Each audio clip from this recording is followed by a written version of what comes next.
The Earnestly Speaking podcast is a show that is founded on free-flowing conversation and may at times venture into mature subjects. Listener discretion is advised.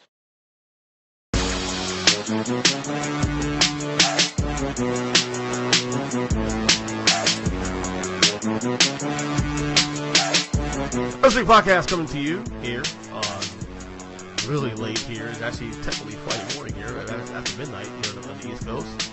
August 28th. I'm actually happy because the new album just dropped on my phone. So as soon as I got this call with my man Marc Francois, of course on the West Coast, I'll probably check in the S&M too. Anyway, Marc, what's up? Now, if you start checking in on Metallica at 2:00 in the morning, that means you're not sleeping until the sun comes up because you're going to be all jacked on Metallica at the San Francisco Symphony Orchestra. Exactly. So maybe we shouldn't do that. Wait till the morning when I drive the car to work. That's what I'm thinking. Wait till you get some shit to do after the sun comes Yeah, up. exactly. That's a good point.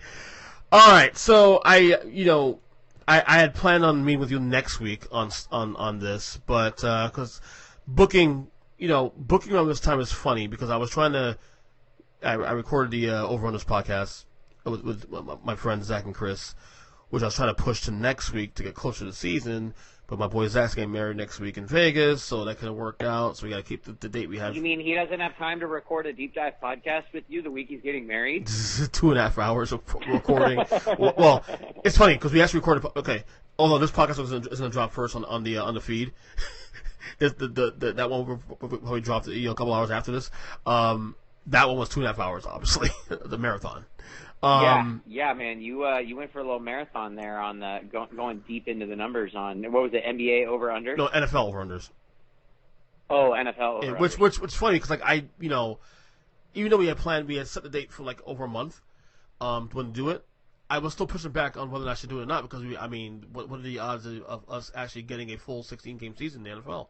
I said, you know what, screw it. Let's do it and see what happens. Maybe it will just work out. Maybe it doesn't. I don't know. Everybody in New York and in the 32 owners' suites around the NFL is proceeding like nothing's going on. So why shouldn't you? Well, not only that, I think one of the reasons why I think we'll get at least a good portion of the season is because as I've been saying all along, I think commerce will dictate that. The difference between the college football and the NFL is that this is a collective bargain situation with the players and the owners, and college football players don't get paid. So yeah, that's a big difference. Yeah, no, I'm starting to soften on my position that the NFL doesn't even start. Whoa. But yeah, that's kind of been my go-to is that the NBA limps to the finish, the baseball doesn't finish, and that football doesn't start. But now I'm starting to see that maybe this is somewhat workable. Right. But the thing that continues to concern me and to give me pause and agita getting too excited for things is just the sheer magnitude of how large a football squad is, how big, not just the guys on the field in the three phases that are actually playing, mm-hmm. but all the support teams, all the guys that don't suit up, all the guys that are running around in tracksuits, all the coaches, all the trainers, all the staff, all the facility staff. You're talking about a pretty large group of people times 32. I just, in the midst of a pandemic, I struggle to see how those numbers pencil, to put it in finance terms, but we shall see. We shall definitely see. We're actually, as of recording, only 2 weeks away from the season starting, so we'll see what happens. Preseason games would have otherwise been underway. In a normal world, regular season would be this weekend or next weekend, mm-hmm. right? Yeah, it's actually 2 weeks from tonight, so September 10th. 2 weeks from tonight. Yeah. Oh, okay. September 10th is the first game. And that was the originally scheduled right. week one of the NFL previous. Oh, okay. But this can change. I just assumed that it moved by at least a month. This can obviously change next week, though. This is why I'm very curious how the next week goes. We'll see. We'll see how it goes. Now we are going to meet up anyway at this point to kind of wrap up the both the DNC from last week and the RNC this week actually. But I think, in lieu of what's going on right now, outside of that, of course, because that's one of the big things going on in the world is that. But obviously what happened in Kenosha this past week in Wisconsin, and the NBA and how they reacted to it. I feel remiss that we should start there first, as opposed to the clown show that is the conventions, of course. Yeah. I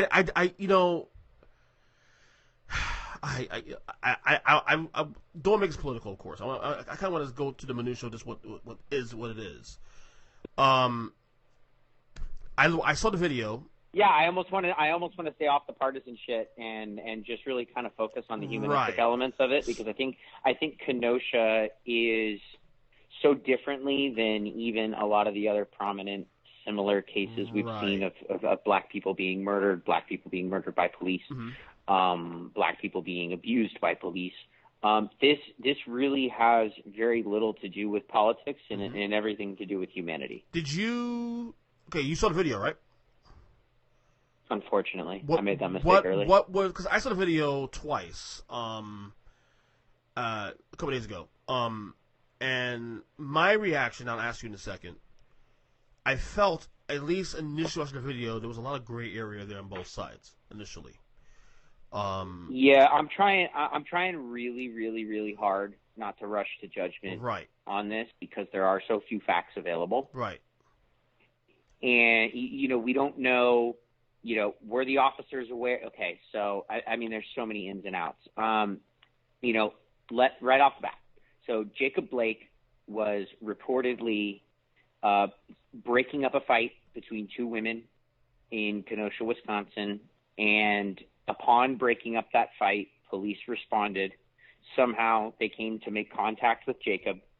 Jacob resisted that contact, and in the process of going back to his car, an officer pursued him, grabbed him by his T-shirt, tank top, whatever, and then as he sought to get into the driver door of his car, that officer opened fire, hitting him 7 times in the back, severing his spine, and as we've learned, he is paralyzed at the moment. Right. What we don't know is if the officers were aware of the active warrant that is out against Jacob Blake that was issued on July 7th. There's a secondary conversation we could have there about the Lake County Gazette and the story they put out and the awful gaslighting it's done to right-wing trolls and alt-right people.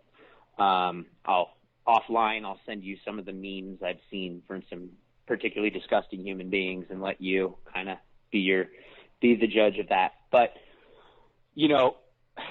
regardless of the Lake County Gazette's irresponsibility in how they presented their story and what have you, it is a fact that there is an active warrant against Jacob Blake. And we don't know if the officers on scene were aware of that at the time. There are reports of there being potentially a knife in Jacob Blake's car that was supposedly retrieved from the driver's side floor. I saw a photo that had a knife in his hand. I'm not sure it was doctored, though. I'm not sure. I can't confirm if it was actually. I honestly, there's conflicting reports about that. Right. The available information that that's come from at least official sources been, because there's a lot of shit that like news agencies are reporting, but they're saying outright that they haven't verified, and I really wish that they would not do that shit. But that's a conversation again for a different pod about media responsibility. We'll all do that one, believe me. But yeah, however, based upon what is verifiable, officers in their reporting have claimed to have found a knife on the floor of Jacob Blake's car. However, it is also worth noting that in the state of Wisconsin, it is not illegal to carry a knife on your person or in your vehicle, concealed or open. In no way is it a crime to carry a knife in the state of Wisconsin. So even if, let's say for a moment, the officers on scene were simply responding to the domestic disturbance that was occurring between the two ladies that Jacob was trying to break up, and they were not initially aware of his warrant. Had they spotted the knife, initially seeing a knife or him being in possession of a knife is not in and of itself a crime in the state of Wisconsin. Right. And I think that's really important.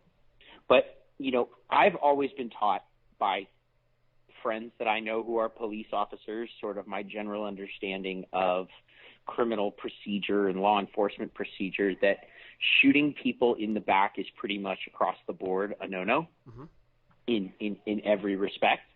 And in doing my own research for this pod, I was surprised to learn that is in fact a very murky area of legal opinion. The laws banning officers from shooting an evading suspect who is unarmed, or somebody who's fleeing unarmed.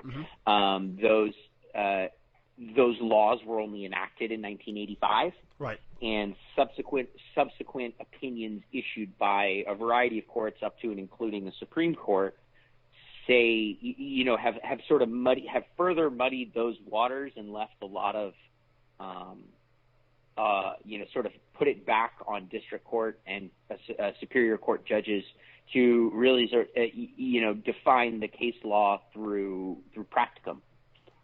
And regardless of that, I think despite what the law says or what the courts say, there is again, taking it off of politics and back to humanity, there's an inherent ugliness in the notion of shooting somebody in the back. There are a lot of laws in various states, pertaining to civilian gun owners. If, for example, someone's breaking into your house and you draw on them and they're fleeing, you're not permitted to shoot them in the back. Things like that. Those are, for example, if I was making an appeal to a judge, those are, cases in that realm are the cases I would be citing to say that while maybe it's not defined specifically for police officers, it is pretty clearly defined for civilians, and it stands to reason that if there's judicial discretion, there you go. Thank you. But we got there. You got there, brother. Judicial discretion to apply there. That it's reasonable, at least, that same rule that applies to a civilian should conceivably apply to a police officer. So that's kind of the first part of it. And to me, I just,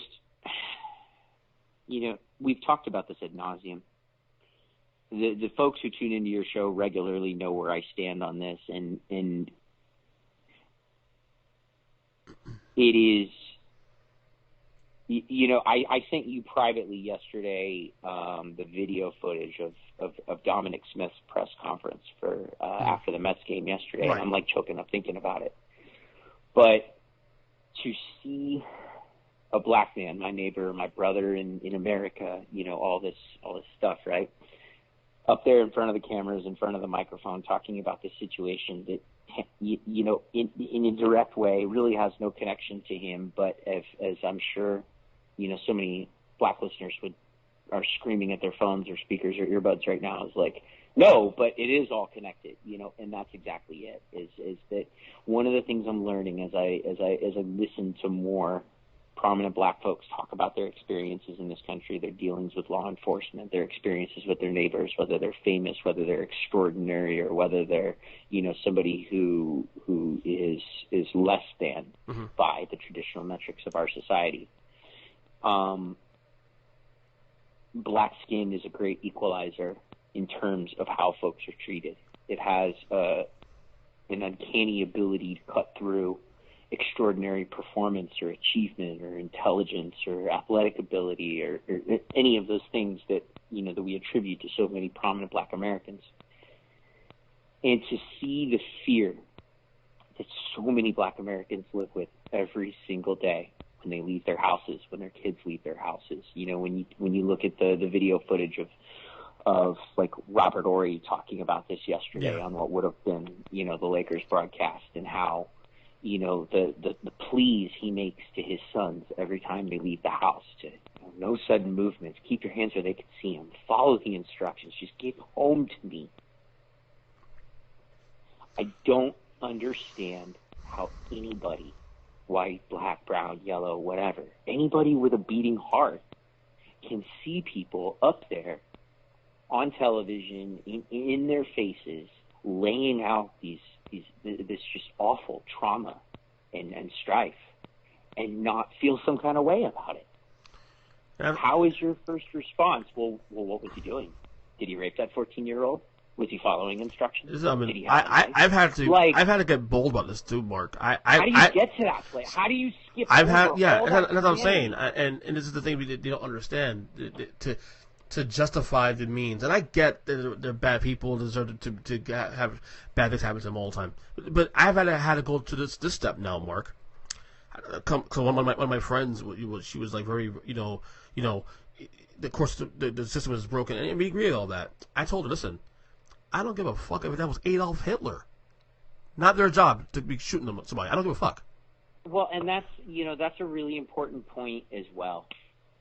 We have, one of the jokes, if you watch, British movies Mm-hmm. or European movies, even English movies, Bond films are a great example of this, particularly the 90s Brosnan ones. Mm-hmm. There's this sort of joke that, like, Americans are a bunch of cowboys.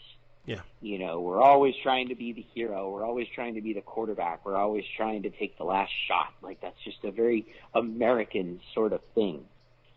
And one of the uglier sides of that is sort of that mythology that we take from the Old West of the bad guy getting gunned down by the good guy, and the town rejoices that they're safe again. Wyatt Earp takes out the cowboys. Whatever it is. Mm-hmm.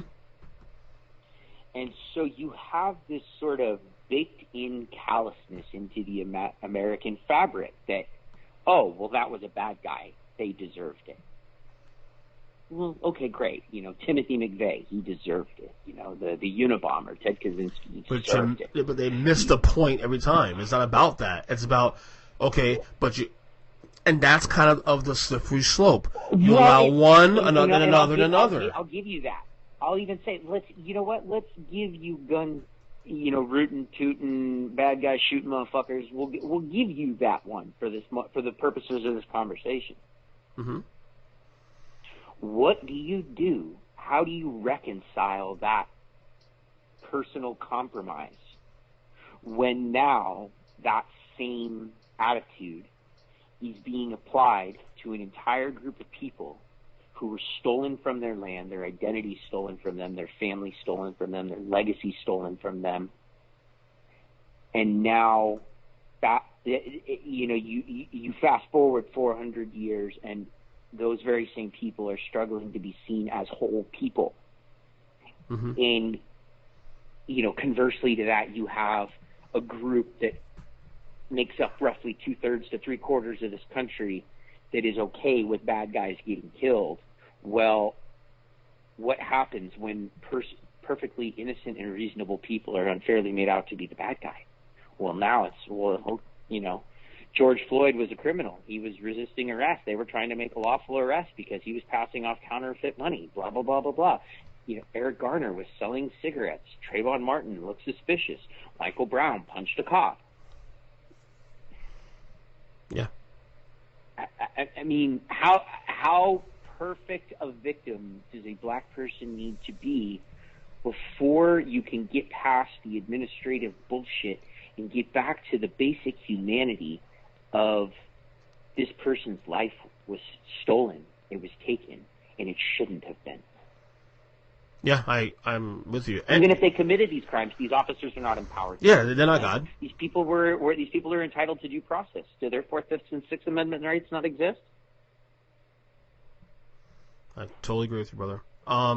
It sucks too. Also, like my first. So no, and then the thing that just pisses me off is as part of that callousness, as part of that indifference, there's another side to that, where it is a willful and hateful attack of these people, an encouragement of these policies, and an encouragement of this way of life that has permeated our culture for so long and been denied by our leaders for so long.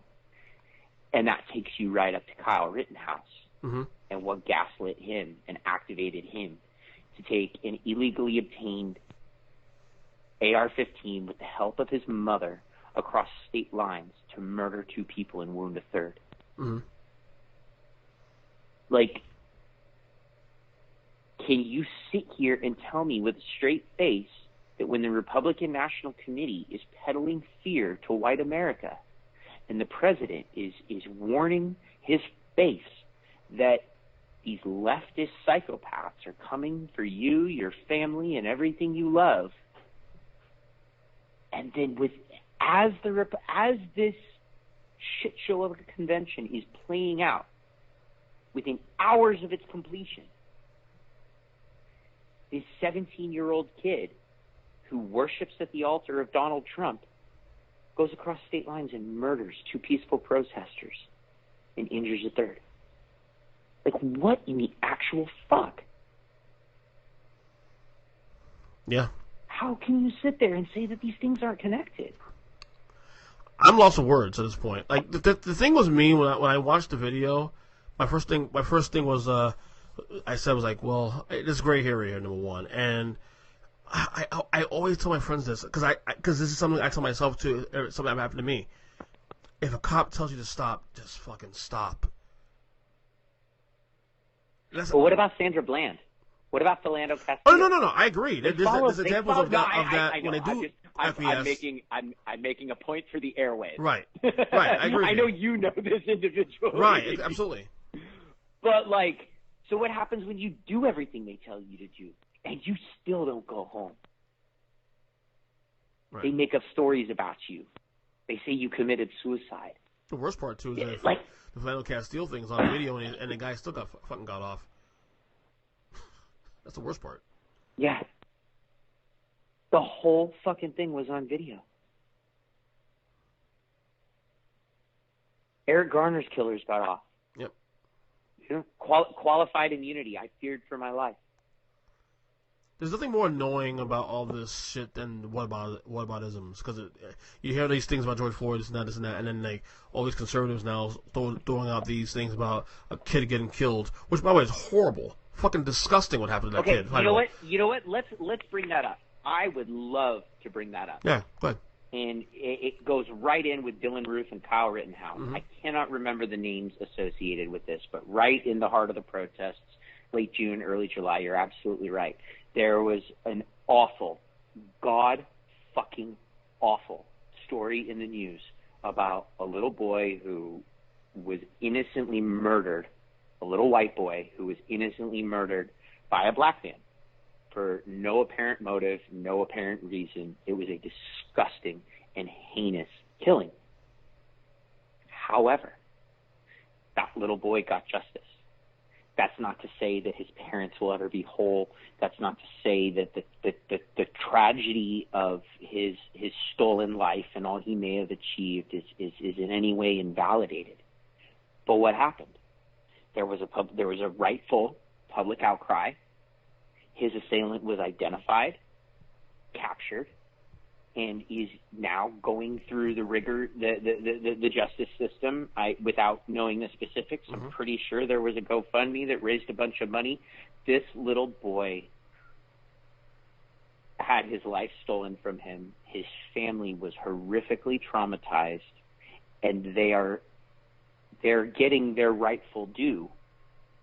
And no amount of restitution will ever make up for what happened. Right. But that little boy is being treated as a whole person.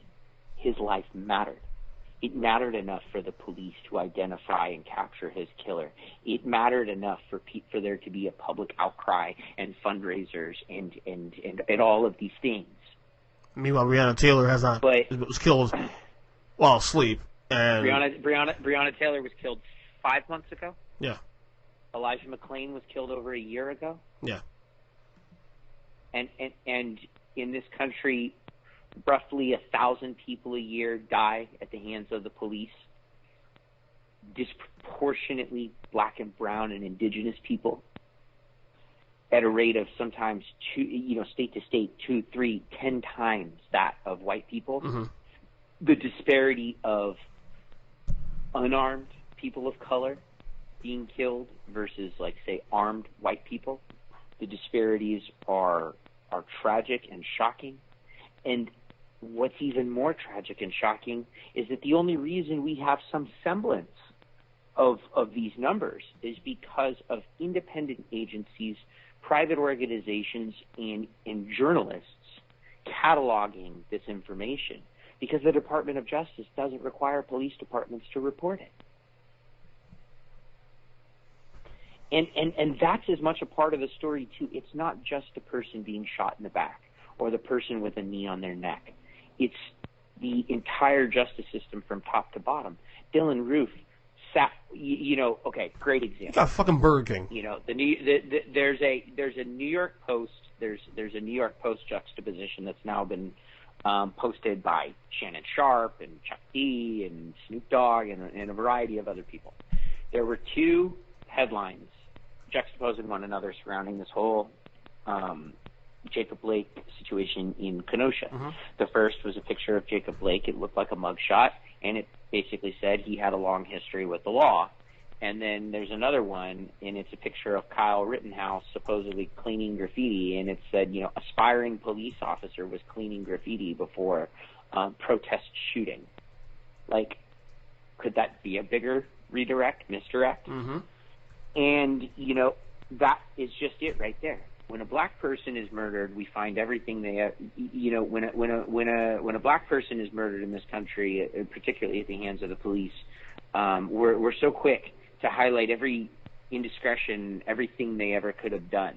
But yet, when a white person in this, or that they have done in their life, every mistake they've made, and yet when a white person in this country victimizes other people, we talk about all the things they could have been. Whether it was that piece of shit who raped a girl behind a dumpster in Stanford and got like 2 months in prison, or Dylan Roof getting Burger King after murdering 9 people at the Emmanuel AME Church in South Carolina. The fact that that piece of shit in Aurora, Colorado that shot up the movie theater was peaceably taken into custody and able to tell his story, to the library of unnamed criminals. Mm-hmm. I mean, let's play the game. The library of criminals whose videos are on the internet where you have white people waving knives, machetes, guns at police officers, and they do the appropriate de-escalation, take that person in. Yet if a black person cuts a loud fart, they're riddled with magazines of bullets.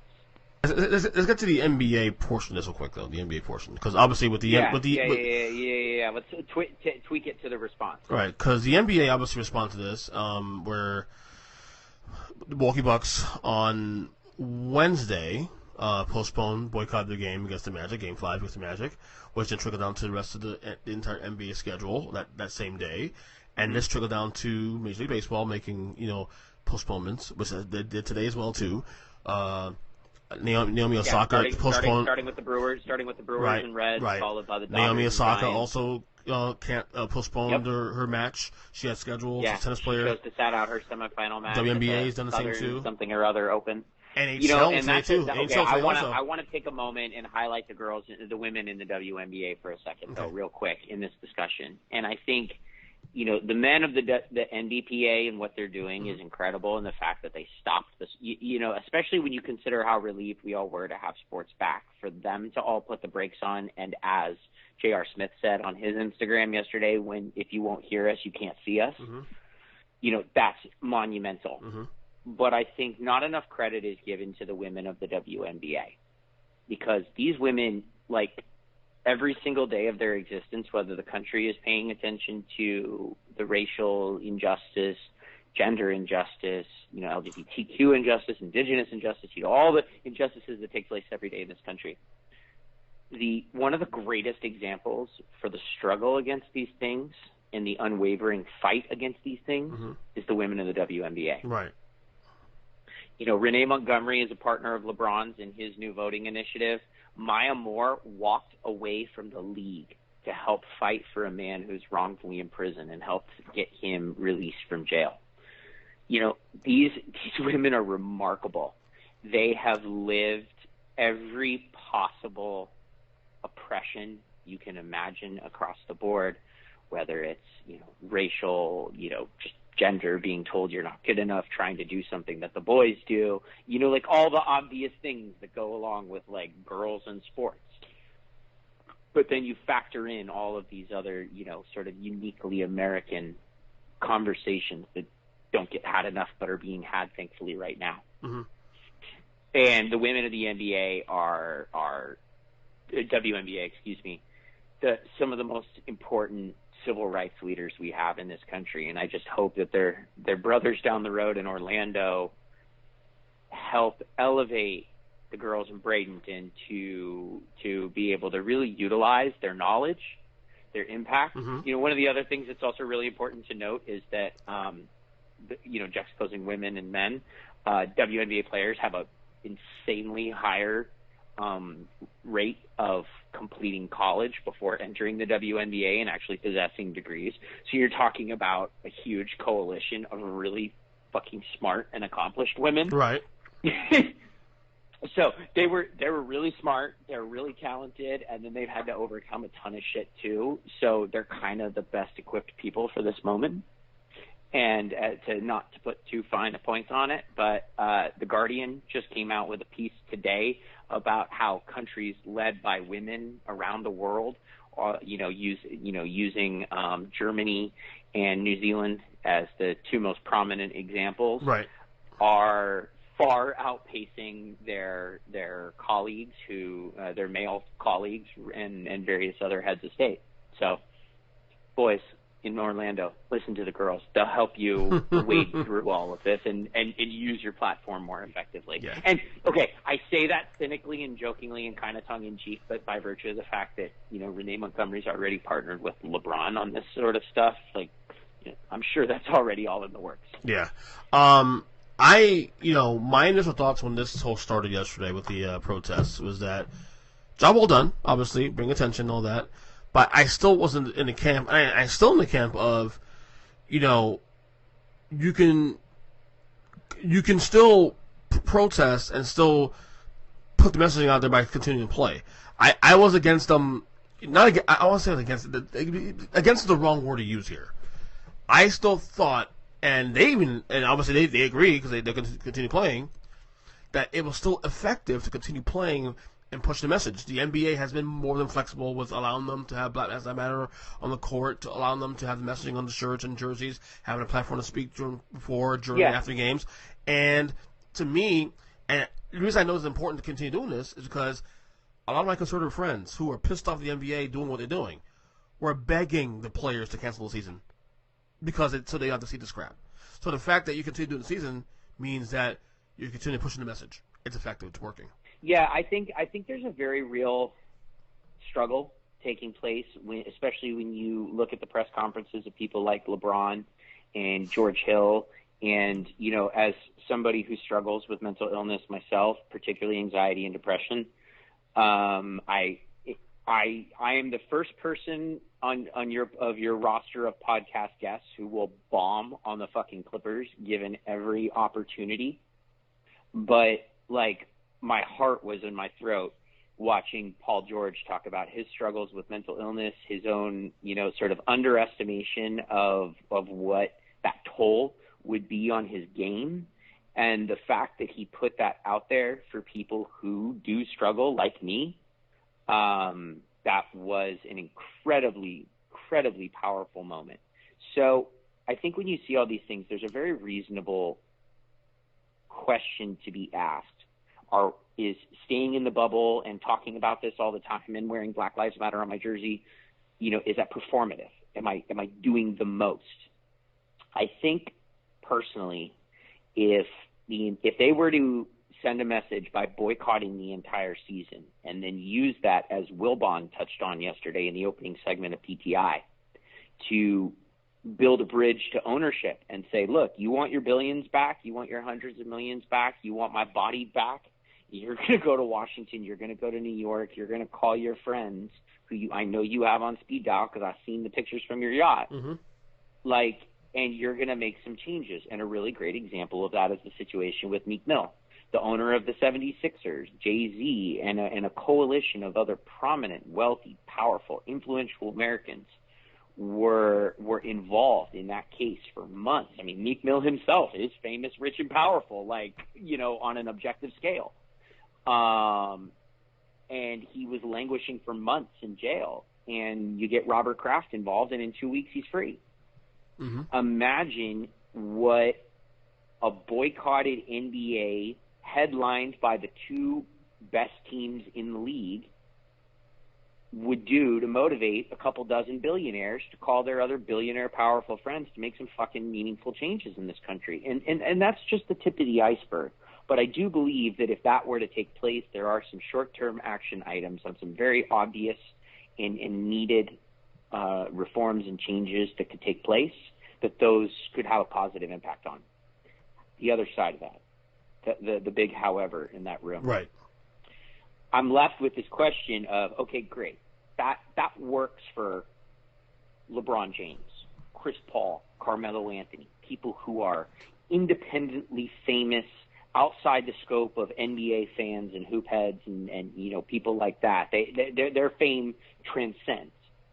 So that's what, 10 guys in the NBA?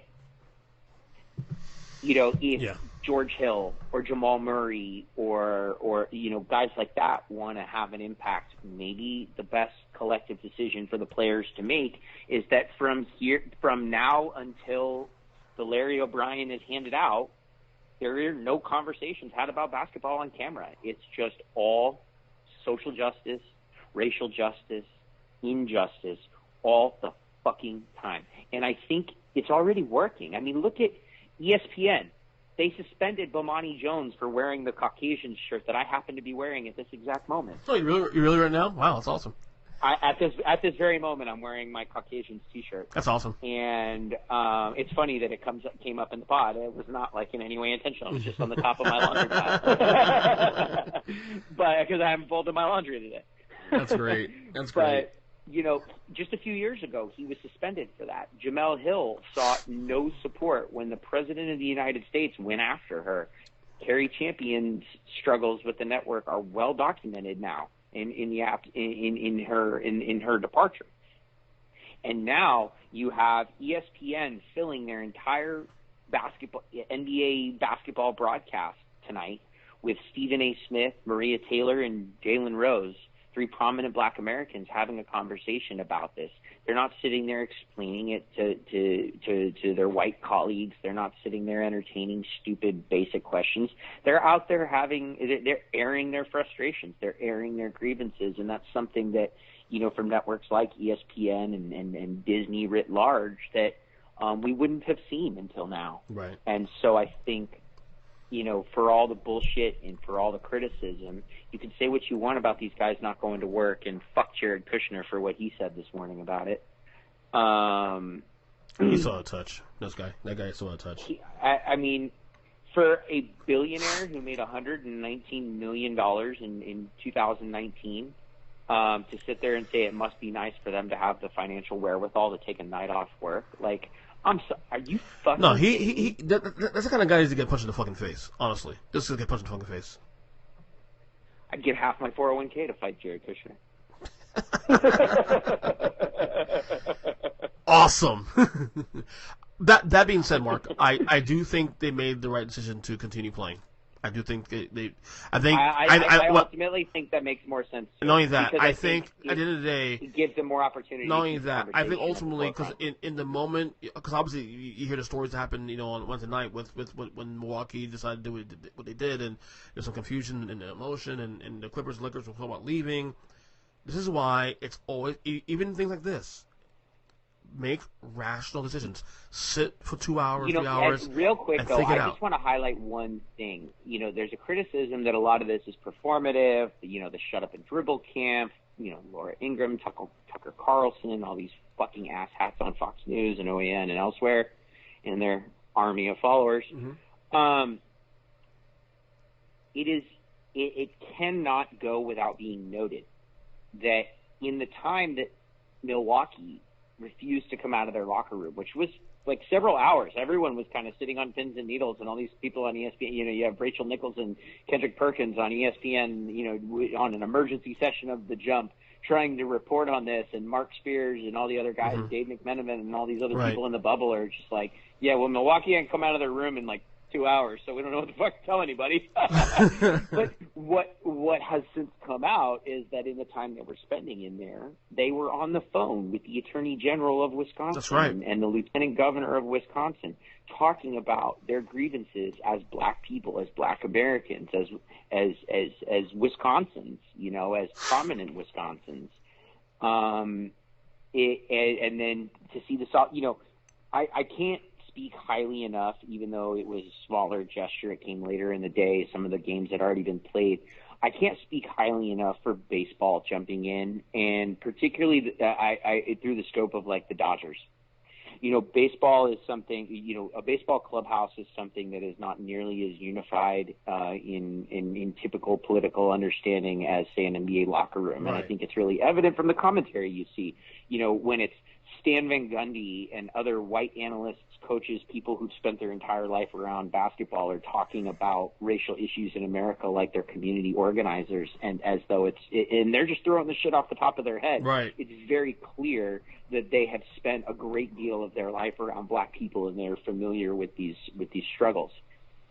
But baseball doesn't have necessarily that same relationship to the struggle. Not at all. And no evidenced by the division of players going to visit the White House when they win the World Series. So for the Brewers to take action, and then obviously the coverage I saw the most was around the Dodgers, and it started with Mookie, which to me is already really freaking cool because as a Dodger fan, the way that he's sort of just embraced a leadership position and done it gracefully while not necessarily doing it in a way that is offensive or an affront to Cody Bellinger or Clayton Kershaw or their position in the team, because baseball is very hierarchical that way. Mm-hmm. But Mookie Betts has just been a leader from the day that he got to L.A. And David Price, too, even though he's not playing. He said he wasn't playing. And so, that put an onus on the white players, as was spoken to by Clayton Kershaw in the joint statement made by the Dodgers yesterday. And he said, as a white player, I have a responsibility to listen, to be an ally, to be a partner in this. And it was really apparent to me, talking to Mookie, that there was no way we were going to play this game tonight. And by the way, they postponed. It's postponed more games today too. There's more games postponed today, and the NHL jumped in. The NHL also postponed some games as well today. Finally, they had a moment of reflection before all their games yesterday, which I just thought was so hilariously appropriate to the overall whiteness of hockey. Yeah, of course. But hey, they got with the program.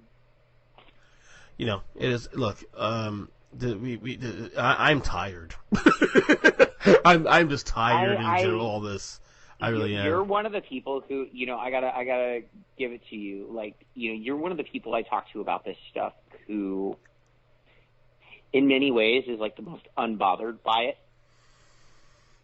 Unbothered, but I think I don't know unbothered. I don't mean necessarily in this moment, but you always try to keep a level head, try to see every side of it, try to speak to both sides of it.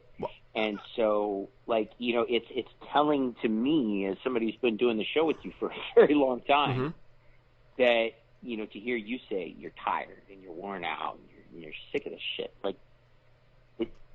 that in and of itself is really telling. Yeah, I don't want to, have to, I mean, and you and I have done this in the past. Like, I don't have to start, shutting down my social media, because I enjoy social media. I do enjoy being social. Yeah. But at some point, all the bullshit, dude, this the rhetoric. I'm like, it's just, I gotta take a step away sometimes. And there's always something. There's something to me that is just so, coming from where I come from, I have a window into the sort of the white suburban zeitgeist, and I think it's really appropriate that that's exactly who basically the people that the RNC has been trying to scare the shit out of all week are exactly the people that I grew up with.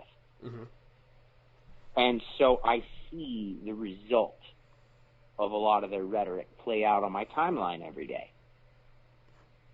And the thing that just continues to boggle my mind, as we kind of talked about at the beginning of this, is how, whether it's Trayvon or Sandra Bland or Jacob Blake or Emmett Till,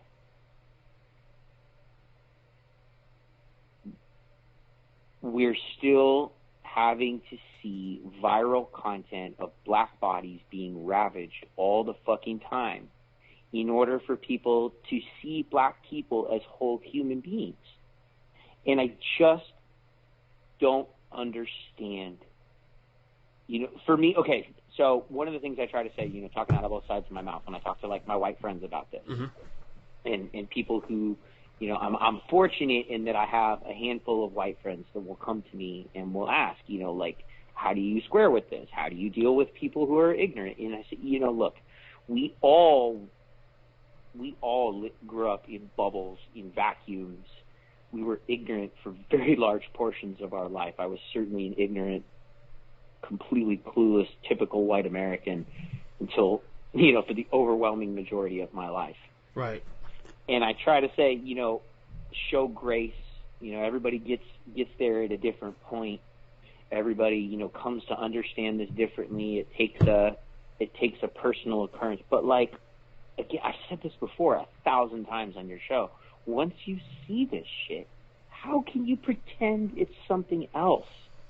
I feel like how many times do you have to see it before it clicks? I feel like people like white folks, people not of color, are probably tired of it too, but for a different reason. Probably tired of just hearing about it. Race. Well, I think we. And that's another thing. I'm personally struggling with that right now. I have some people in my life that are very close to me, people that have been friends, right, loved ones of mine for 20 plus years, who are saying, this is depressing. It bums me out. I can't handle this. I don't want to look at it.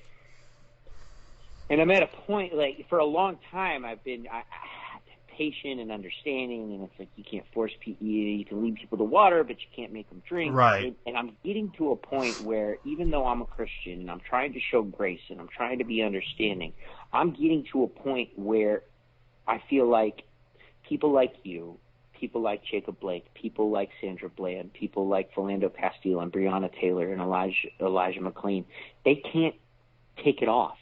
They can't turn it off. It's there, whether they like it or not, every minute of every day of their lives.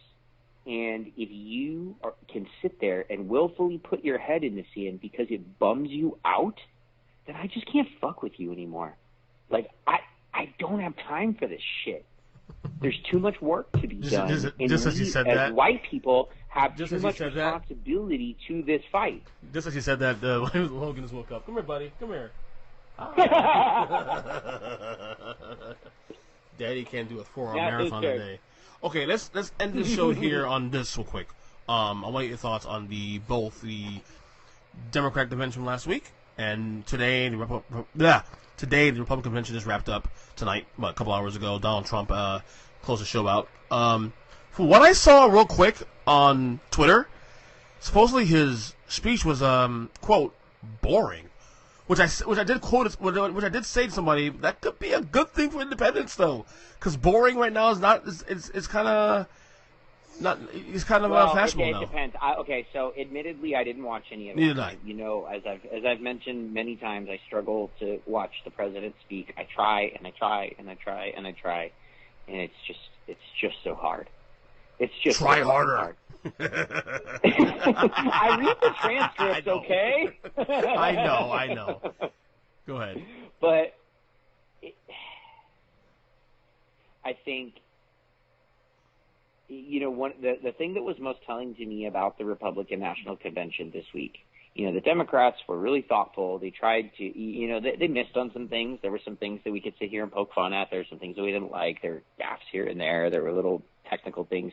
But it was apparent throughout that the Democrats had, really sought to create all these little viral moments that appeal to different facets of all the varying and broad people that they seek to bring into their tent in 2020. And what was apparent to me throughout is that the Republicans were just trying to fit the same balloon drop peg into the COVID hole, and it just, none of it worked. And the thing that was most telling to me through all of it was not just on MSNBC and CNN and the obvious liberal gaslighters, but the local news channels and the feeds of local news reporters that I'm seeing here in LA, just struggling to square with the constant flow of misinformation, half-truths, and outright lies that were purported throughout the thing, they're all, kind of in between the speeches struggling to say, okay, so we just need to put these 15 things into context really quickly because we only have a minute and a half to do it before the commercial break, before the next speaker. Right. Like, and to see that limbo taking place, they were all able to reasonably analyze and do all their normal, punditry on the Democratic National Convention. But the Republican National Convention, everybody seems to be struggling to figure it out. And to me, that's really scary. And it's really ugly. My one takeaway from the convention, I will say though, and I'm not advocating right now for Republicans. Obviously, I'm a former Republican, but I have not been part of that party in 13 years. Is if there's some sort of normalcy to the party right now going forward, I think the two people I look at this from a point of view of just looking normal is Nikki Haley and Tim Scott. Yeah, but even them, like, I saw a meme today that was so. I'll never be able to unburn it from my brain. It was Nikki Haley up there in her pink dress, looking frighteningly similar to Dolores Umbridge. Yeah. And she said, "You've been told that America is a racist country. This is a lie." And then right underneath it is a picture of Dolores Umbridge at the dais of the Great Hall at Hogwarts, saying, "You've been told that a certain dark wizard is at large. Yeah. This is a lie." Yeah. The irony. Get an iron and a knee. Yeah. The irony. Yeah. So no, it's the inherent ugliness of the RNC and the parallels to exactly what transpired in Kenosha with Kyle Rittenhouse those two things can't be separated. No. And it's been apparent all week long that there's one very specific group of people that they are trying to reach and scare the shit out of, and that is white women who are married with children, suburban, who have been fleeing. Yeah, the suburban housewife who's been fleeing the party since 2016. Like my wife, but she's not going to go for it. Yeah, as was evidenced in the midterms, and they are working tirelessly to scare these women into coming back to the tent. And the methodology is just fucking gross. It's just fucking gross. Okay, quickly on the Democratic convention. We got about a couple minutes before I gotta go. Okay. I thought, given the nature of the situation, no crowds, and they were the first to go of the two parties, I thought they pulled off okay. I mean, obviously it is what it is. Yeah, I felt really good. I loved, there were little things about it that were silly and campy, but it was there were so many unknowns. There was so much improvising taking place. I do but wish, at the end of the Mark. day, the young man who talked about his struggles with his stutter and Joe Biden taking time to help him work on it and how to phonetically write words and make notes and space your paper and all the things that he does to manage his own stutter. Like that shit just had me completely torn apart. Right. And the parts when they're talking about the kids from Parkland and Gabrielle Gifford's speech and on and on and on. I thought Kamala Harris's speech was wonderful. Joe Biden's was. I thought he was great. I thought he did his job. It was within the scope. I mean, look, he needed just not to be a bumbling, drooling idiot based on the way that you have to kind of give the Trump media machine. Give the Trump campaign credit here. They set the bar so low now by making fun of him that he surprised everybody. So good job. Yeah, exactly. All he had to do was not shit himself on stage, and he was fine.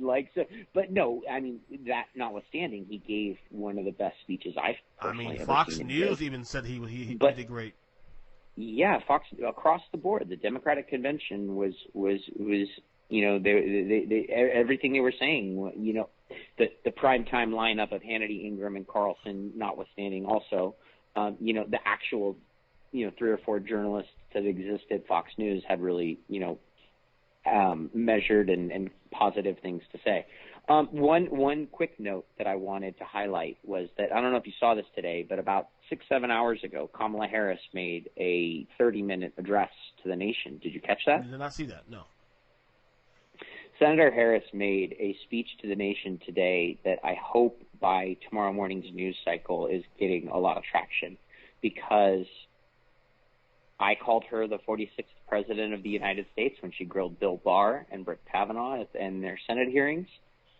And I still wish that could be the case, but it's going to have to settle for 47. She looked and sounded like a president. She spoke to the nation's pain. She spoke to COVID. She spoke to the lies. She spoke to the propaganda. She spoke to all of it. And she spoke to what Joe would do about it, and what their administration would do about it, and how they would do it differently, and how they've updated their COVID plans every month that since this thing has started. You know, all these different things. She highlighted stuff going back to January where they dropped the ball and left us exposed, and how they didn't trust the Chinese government and praised them as transparent. I mean, I could go on and on and on. We could do a half hour just on her speech. But I would encourage you to check that out. I would encourage all the listeners to check that out. That's what a president looks like. One thing I will say, though, that's what a leader looks like. One thing also for the Democrats, though, I know I'm always critical of Democrats because, quite frankly, I'm allowed to. I just wish they stop with the fucking celebrities and shit, the out of touch celebrities. Who gives a shit? Like, stop. Yeah. Stop pandering. Yeah, you know, like the whole like MC thing with Eva Longoria and Julia Louis-Dreyfus was the one that I was just like, whatever. Eva Longoria actually has skin in the game, though. Eva Longoria is actually involved doing things. She has been an different. advocate and an activist for years. Yes, particularly with immigration and border issues. And no, 150%. I would in no way, shape, or form. But just the whole thing of like having an MC, I don't know. But you know what? in this climate, in this situation that we're in, like, if you're not up there lying to us and peddling propaganda, I'm gonna call that a win. Yep. Anyway, it's now 1:15 in the morning. I gotta go to sleep. I gotta work in the morning. Mark, it is bedtime. You can't keep the kids in bed. It's okay, man. I'm glad we did this, though, because we need to. 3.5 hours of a podcast a night. I'm okay with it. I love it. So, Mark, we'll check in again soon. Man, I'm glad we made the time for this. Yeah, definitely. This is an important conversation. Yes, exactly. And only that. And I love this. We got 2 months of election before the election. So was it 71 days till election day, something like that? I think it was the last one I heard. I'm ready for this thing to end, to be honest with you. Oh my God. Yeah, but you know, like, Inauguration Day, it's going to start all over again. It's going to be the midterms. Well, it gets earlier every term. That's true. It's just true. But, all right, Mark, we'll talk soon. Good job as always. Yes, we will. All right, buddy. Take it easy, bud. Take care. Bye,